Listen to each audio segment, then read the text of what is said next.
जय हिंद। नमस्कार दोस्तों, एक बार फिर से बहुत बहुत स्वागत है आप सभी का हमारे यूट्यूब चैनल डिफेंस पॉइंट पर। दोस्तों, आज के इस वीडियो से हम शुरू करने जा रहे हैं मैथमेटिक्स, जिसका हम पहला चैप्टर करेंगे प्रतिशत। ठीक है, जो कि आपके नेवी एमआर एग्जाम और वाई ग्रुप के एग्जाम के लिए होगा। तो आइए शुरू करते हैं। दोस्तों, अगर आपने अभी तक हमारे चैनल को सब्सक्राइब नहीं किया है तो उसे सब्सक्राइब जरूर से कर लें और बेल आइकन को प्रेस कर लें, ताकि आपको हमारे द्वारा दिए जाने वाले सभी लेटेस्ट अपडेट्स मिलते रहें। तो आइए देखते हैं सबसे पहले प्रतिशत। मैंने थोड़ी सी थ्योरी लिख के रखी है आपको समझाने के लिए, तो आइए देखते हैं। प्रतिशत इंग्लिश में परसेंटेज भी कहा जाता है, आप सब जानते होंगे। किसी भी संख्या को, जैसे कि जो भी हमें प्रतिशत मान दिया हुआ होता है और उस प्रश्न को अगर हल करना होता है तो उसको सबसे पहले जो है वो भिन्न मान में बदला जाता है। भिन्न मान को इंग्लिश में फ्रैक्शन वैल्यू भी कहा जाता है। क्या कहा जाता है? Fraction value. ठीक है, तो फ्रैक्शन वैल्यू भी कहा जाता है। और percentage value to fraction value convert करने के लिए क्या किया जाता है? सबसे पहले 1/100 से इंटू किया जाता है। देखिए, जैसे कि एक एग्जांपल मैं आपको दिखा रहा हूं, 10% को मेरे को अगर फ्रैक्शन वैल्यू में कन्वर्ट करना है तो कैसे करेंगे? 10 इंटू 1/100। ठीक है, तो इसका वैल्यू आ जाएगा 1/10, जो कि आपके फ्रैक्शन वैल्यू में है। अब देखिए, इसी प्रकार एक एग्जाम्पल है आपके सामने, 16 सही 2/3%।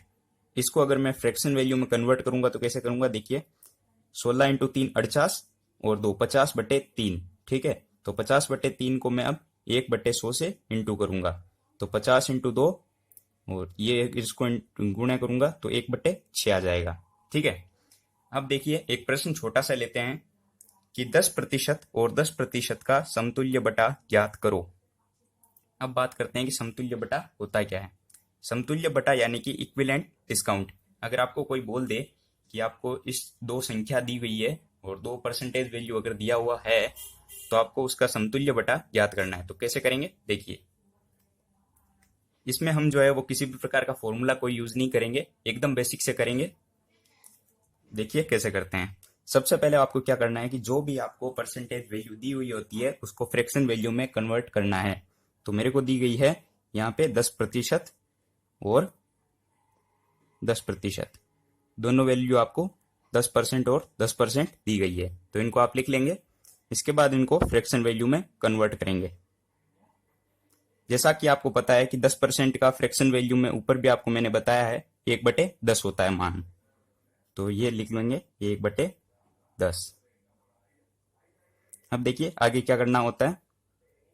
जैसे ही हम इसको फ्रैक्शन वैल्यू में कन्वर्ट कर लेंगे, उसके बाद हमें क्या करना होता है, हमेशा जब भी हमें समतुल्य बटा या फिर इक्विवेलेंट डिस्काउंट फाइंड करना हो तो हम ऊपर वाली संख्या यहां लिखते हैं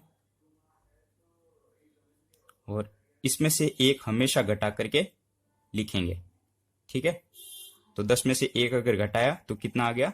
9। ऊपर वाली संख्या से हमेशा घटा करके लिखेंगे, तो 10 में से एक गया 9, और फिर इसका अगर घटाएंगे 10 में से एक गया 9।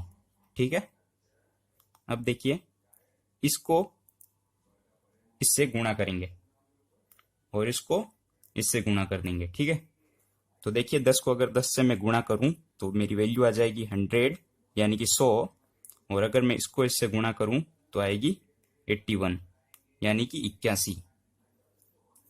इतना समझ आया? सबसे पहले क्या किया जाता है, सबसे पहले जो भी हमें परसेंटेज वैल्यू दी हुई होती है उसको फ्रैक्शन वैल्यू में हम कन्वर्ट करते हैं और उसको उसमें से नीचे दी गई वैल्यू में से ऊपर वाली वैल्यू को घटा देते हैं। ठीक है, उसके बाद में आपके यहाँ पे जो भी डिफरेंस आता है नंबर का, जैसे देखिए 100 और 81 का आपके डिफरेंस कितना हो जाएगा? 19%। ठीक है, 19% आपका जो है वो आपके इसका इक्विवेलेंट डिस्काउंट हो जाएगा।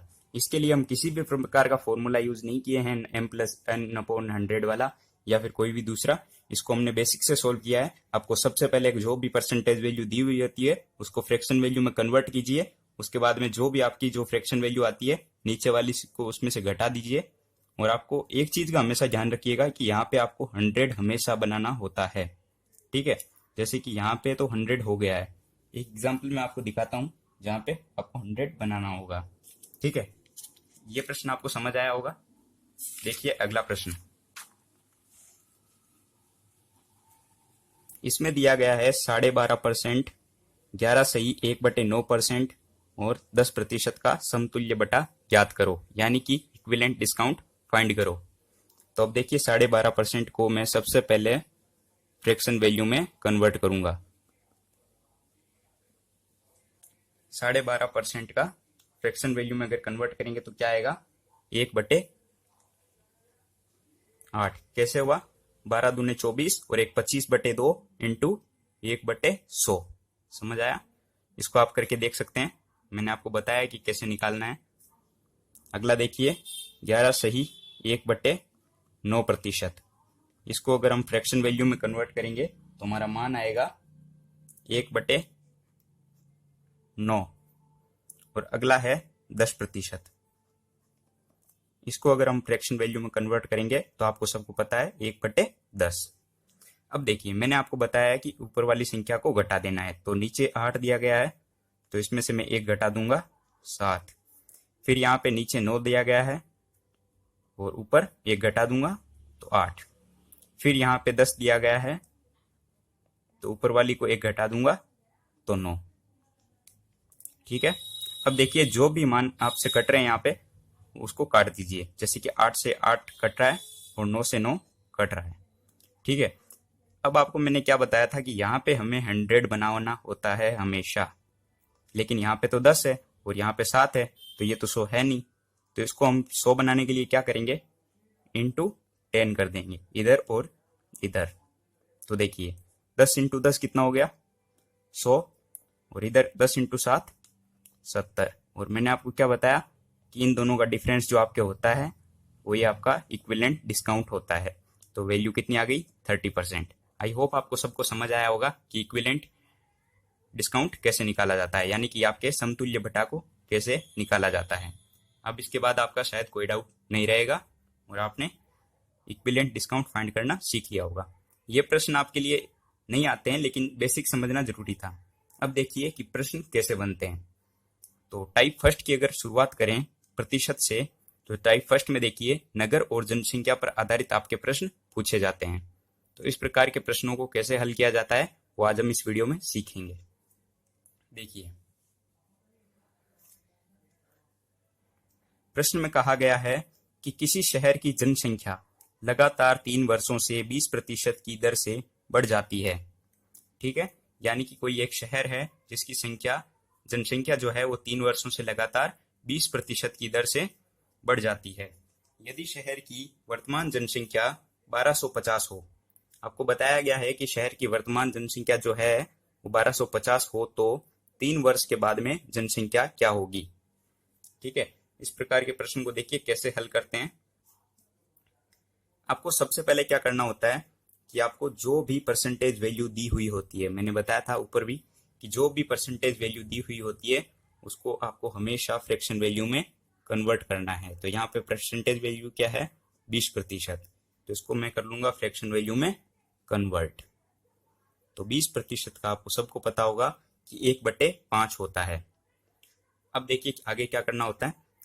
आगे मैंने आपको बताया नीचे वाली संख्या। ठीक है, अब देखिए कि आपको प्रश्न में क्या बोल रहा है कि जनसंख्या जो है वो 3 वर्षों से लगातार 20% की दर से बढ़ जाती है।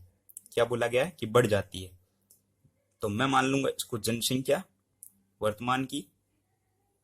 ठीक है, और इसको आगे की। तो देखिए हमें बोला गया है प्रश्न में कि जनसंख्या जो है वो बढ़ जाती है। तो देखिए मैंने मान लिया कि जनसंख्या जो है वो 5 है और बढ़ करके 6 हो जाती है। यहाँ पे आपका जितना भी है उसको हम 1 बढ़ा देंगे। ठीक है, तो ये तो हो गई 1 वर्ष की बात, लेकिन हमें यहाँ पे कितना बोला गया है, 3 वर्ष। तो हम ऐसा करेंगे कितनी बार, 3 बार। तो देखिए 5:6 लिख लेंगे, फिर से एक बार 5:6 लिख लेंगे। अब देखिए इसको हमेशा आपको इंटू करना है। ठीक है, तो आपके 5 × 5 25 और 25 × 5 125। ठीक है, आगे देखिए इधर कितना हो गया, 6 × 6 36 और इंटू 6 216। ठीक है, अब आपको बोला गया है कि नगर की वर्तमान जनसंख्या 1250 हो तो। ठीक है, वर्तमान जनसंख्या आपको बता दिया है कि 1250। अब यहाँ तो लेकिन हमारे 125 और 216 है, यहाँ तो कहीं 1250 आया नहीं है, तो इसको हम 1250 बनाएंगे कि वर्तमान जनसंख्या हमने 5 मानी थी, तो इस वैल्यू को जो है हमें 1250 बनाना है। तो देखिए 1250 कैसे बनेगा। अगर मैं इस संख्या को 10 से गुणा कर दूं तो मेरा आ जाएगा 1250। तो ये नगर की वर्तमान जनसंख्या आ गई। लेकिन अपने को बताना है कि 3 वर्ष के बाद में जनसंख्या क्या होगी, तो इसको फाइंड करने के लिए हम इसको भी 10 से इंटू कर देंगे, तो आपके हो जाएगी 2160 जो है नगर की 3 वर्ष के बाद में जनसंख्या हो जाएगी। ऐसे प्रश्नों में क्या किया जाता है कि जब जब भी प्रोसेस के आगे प्रोसेस चलती है ना, तो उसको हम सक्सेसिव लगा के सोल्व कर देते हैं। ठीक है, आई होप आपको समझ आ गया होगा कि इस प्रश्न को मैंने कैसे सोल्व किया है। सबसे पहले आपको प्रश्न में दिया गया था कि जनसंख्या जो है वो 3 वर्षों से 20% की दर से बढ़ रही है। ठीक है, तो 20% को मैंने फ्रैक्शन वैल्यू में कन्वर्ट किया। उसके बाद में जो है 3 वर्ष बोला था तो मैंने 5 से 6 3 बार कर लिया। अगर 2 वर्ष बोलता तो मैं 2 बार लिखता। और इसके बाद मैंने 125 हो गया ये गुणा करके, और इधर गुणा करके 216 हो गया। अब बोला था कि जनसंख्या वर्तमान की जो है वो 1250 है, तो मैंने 125 को 10 से गुणा करके 1250 कर लिया, 216 को 10 से गुणा करके 2160 हो गया, जो कि नगर की वर्तमान 3 वर्ष के बाद में जनसंख्या होगी। आई होप आपको समझ आ गया होगा इतना। देखिए अगला प्रश्न। अगले प्रश्न में बोला गया है कि किसी नगर की जनसंख्या पहले वर्ष 16 से ही 2/3% से बढ़ जाती है। ठीक है, दूसरे वर्ष 37 सही 1/2% से घट जाती है, और तीसरे वर्ष जो है वो जनसंख्या 57 सही 1/7% की दर से बढ़ जाती है। तो 3 वर्ष के बाद में जनसंख्या 1,65,000 हो गई, तो वर्तमान जनसंख्या क्या होगी, ज्ञात करो। ठीक है, बताया गया है प्रश्न में कि एक शहर है या फिर नगर है जिसकी जनसंख्या जो है 16 सही 2/3% से पहले वर्ष में बढ़ती है। ठीक है, जैसे जैसे प्रश्न में बोला जा रहा है वैसे वैसे हम इसको सोल्व करेंगे। तो हमें बोला गया है कि 16 से ही 2/3% की दर से पहले वर्ष में जनसंख्या बढ़ जाती है। तो बढ़ जाती है तो मैंने ऊपर तीर का निशान किया है। ठीक है, दूसरे वर्ष में बोला गया है कि 37.5% से घट जाती है। तो देखिए 37.5% से घट जाती है, तो इसको मैं डाउन कर दूंगा। ठीक है, क्योंकि नगर की जनसंख्या जो है वो घट रही है। अब देखिए तीसरे वर्ष में फिर बोला गया है कि जनसंख्या जो है वो 57 सही 1/7% की दर से बढ़ जाती है। ठीक है, तो देखिए अब इसको मैंने सबसे पहले बताया कि परसेंटेज वैल्यू से फ्रैक्शन वैल्यू में कन्वर्ट करना होता है। तो 16 सही 3 50/3 हो गया। तो इसको हम अगर सोल्व करेंगे तो आ जाएगा 1/6। आपको समझ आया होगा कि 16 × 3 48 और 2 50/3 × 1/100, तो 1/6 आ जाएगा। और इसको अगर हम सोल्व करेंगे तो ये वैल्यू आएगी 3/8। और अगले को वैल्यू को अगर हम सोल्व करेंगे तो ये वैल्यू आएगी 4/7। अब देखिए आगे मैंने क्या किया था इस प्रश्न में, सेम वैसे ही करेंगे। तो देखिए मैंने आपको बताया है कि अगर जनसंख्या बढ़ रही है तो बढ़ा दो, अगर घट रही है तो घटा दो। तो देखिए पहले वर्ष में आपको बोला गया है कि जनसंख्या जो है वो बढ़ रही है, तो 6 से हम कितनी कर देंगे, 7। दूसरे में बोला गया है कि जनसंख्या घट रही है, तो हम क्या कर देंगे, 8 में से 3 घटा देंगे, तो बचा कितना, 5। फिर बोला गया है कि जनसंख्या जो है वो बढ़ रही है। ठीक है, तो 7 से 4 बढ़ा देंगे, तो कितना हो गया, 11। अब जो भी आपके वैल्यू कटे उसको काट दो, तो 7 से 7 कैंसिल हो गया। अब देखिए 6 × 48 और 11 × 5 55। ठीक है, अब बोला गया है कि 3 वर्ष के बाद में नगर की जनसंख्या 1,65,000 हो गई, यानी कि ये जो जनसंख्या है हमारे तो 55 है, लेकिन इसको हमें बनाना कितना है, 1,65,000। तो हमें ऐसी संख्या ज्ञात करनी है जो कि 1,65,000 आ जाए। तो देखिए अगर मैं इसको 3,000 से गुणा करूं, अगर मैं इसको 3,000 से गुणा कर दूं 55 को, तो मेरे आ जाएगा 1,65,000। ठीक है, तो इसको अगर हमने 3000 से गुणा किया है तो इसको भी हम 3000 से गुणा करेंगे। मतलब कि हमें ऐसी संख्या ज्ञात करनी होती है जिससे हमारी क्वेश्चन में दी गई वैल्यू आ जाए। ठीक है, अगर फ्यूचर की वैल्यू बोली गई है तो फ्यूचर की इधर वाली वैल्यू ज्ञात कर लेंगे, और अगर वर्तमान की बोली गई है तो वर्तमान के लिए इधर वाली ज्ञात कर लेंगे। अब देखिए 48 जो है इसको भी हम 3000 से गुणा करेंगे तो आ जाएगा 4 × 3 12, तो 1,44,000। ठीक है, ये जो है वो नगर की वर्तमान जनसंख्या है, तो इसका आंसर हो जाएगा 1,44,000।